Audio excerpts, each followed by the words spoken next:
Live ద్వారా చూద్దాం.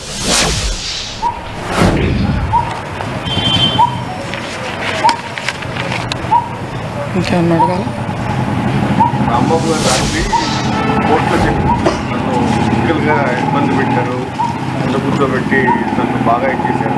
అవును, ఏమన్నారు మీరు కూడా ఉన్నట్టున్నారు, ఏం చెప్పారు? మేము కూడా ఉన్న మాట నిజం, కాకపోతే ముందుగా ఉండి మాట్లాడుతున్నారు, మాకు సరిగ్గా వినిపించలేదు. బట్ మాకు ఎమోషన్ అయితే అర్థమైంది. ఆయన చాలా ఇబ్బంది పడ్డారని, ఆయన్ని ఇబ్బంది పెట్టారని చెప్పి అర్థమవుతుంది. అంటే ఏంటంటే ఇప్పుడు మనం ఎంత మేధస్సు, ఎంత చదువు, ఎంత డబ్బు, ఎంత పలుకుబడి సంపాదించినా సరే ఇంకా మేము ఆటవికంగానే ఆలోచిస్తాము, ఫిజికల్గా అబ్యూస్ చేస్తాము, మహిళల మీదకి వస్తాము, దాడులు చేస్తాము అనేటువంటి ఒక మార్గాన్ని ఎంచుకోవడం అనేది దురదృష్టం. గవర్నమెంటే ఎంచుకోవడం అనేది. ఆ రోజు మార్నింగ్ పూజ చేసుకుని వస్తూ ఉండగా కారు పైన అటాక్ చేశారు. అక్కడ ఉన్న ఎస్ఐ రాంబాబు గారి పైన కేసు నమోదు చేయించారు ఎస్ఐ ఆ విధులకు అటెండ్. మరి ఎంత బేభత్సం జరిగింది కదా, మరి మీ తరఫున ఒక కేసు కూడా మీరు ఇవ్వలేదు? తీసుకోలేదండి, తీసుకోలేదు. మేము పెట్టడానికి ప్రయత్నిస్తున్నాం, పెట్టారు ఆల్రెడీ, ఇప్పుడు కూడా మేము పెడతాము. మా మదర్ కూడా సెక్యూరిటీకి ఇమీడియట్గా 8 గంటల పాటు జరిగిందండి ఇది దాడి. అంటే ఏదో ఒక క్షణంలో వచ్చేసేసి దాడి చేస్తే వెంటనే పోలీసు వచ్చి కంట్రోల్లో తీసుకోలేకపోయారంటున్నా. తీసుకోలేదు, కావాల్సి తీసుకోలేదు. ఎందుకంటే 8 గంటల పాటు జరగదు కదండి. ఒక లా అండ్ ఆర్డర్ ఉన్న స్టేట్లో ఎంత దూరం ఉంది ఇక్కడ నుంచి? డీజీపీ ఆఫీస్ కావచ్చు, లేకపోతే పోలీస్ బెటాలియన్ కావచ్చు, ఎంత దూరంలో ఉంది? వాళ్ళు కంట్రోల్ చేసుకోవాలంటే కంట్రోల్ చేయొచ్చు కదా. దాదాపు పోలీసులు కూడా ఇక్కడే ఉన్నారు. వాళ్ళు ఎంతమంది ఉన్నారో రౌడీలు, పోలీసులు కూడా అంతే మంది ఉన్నారు. ఎందుకని కనీసం లాఠీ చార్జ్ చేయడం కానీ ఏమీ చేయలేదండి, ఏమీ చేయలేదు. మేము వింటూనే ఉన్నాము.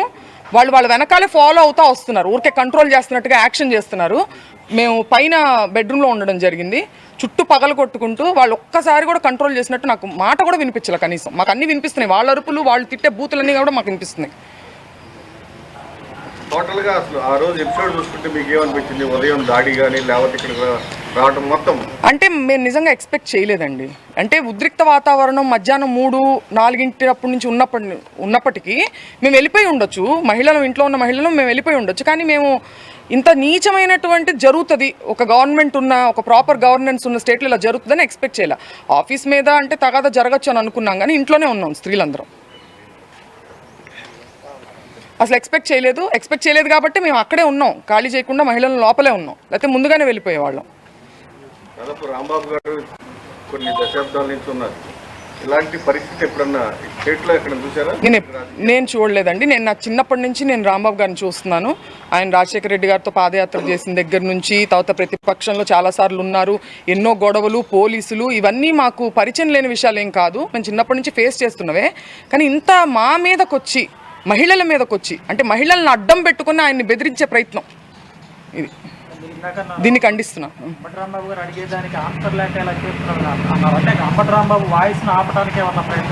ఖచ్చితంగా అదే కదండి.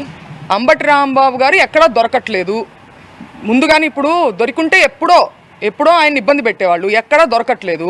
పైగా నన్ను అరెస్ట్ చేయండి అనే ఒక కాన్ఫిడెన్స్ని ప్రదర్శిస్తున్నారు. అరెస్ట్ చేయండి అనే కాన్ఫిడెన్స్ ఎక్కడి నుంచి వస్తుందండి? మనం ఏం తప్పు చేయలేదన్నప్పుడే కదా అంత కాన్ఫిడెంట్గా ఉంటాం. అది ఇప్పుడు ఏంటంటే ఆయన, నేను అలా ఉండాల్సింది కాదని చెప్పినప్పటికీ ఇంతకు మించి ఆయన ఎక్కడా పట్టుకోలేము. దీన్ని పట్టుకొని మనం అడ్వాంటేజ్ తీసుకొని మనం కక్ష సాధింపు చేయాలి. తల్లిగారిని అన్నారనే బాధ ఉన్నవాళ్ళు, వాళ్ళ పార్టీలో ఉన్నవాళ్ళు కూడా అలాంటి బూతులు తిట్టకూడదు కదా వేరే పార్టీ వాళ్ళని. సో అదేంటంటే అది ఒక సాకుగా ఉపయోగించుకుంటున్నారు వాళ్ళు, అంతే.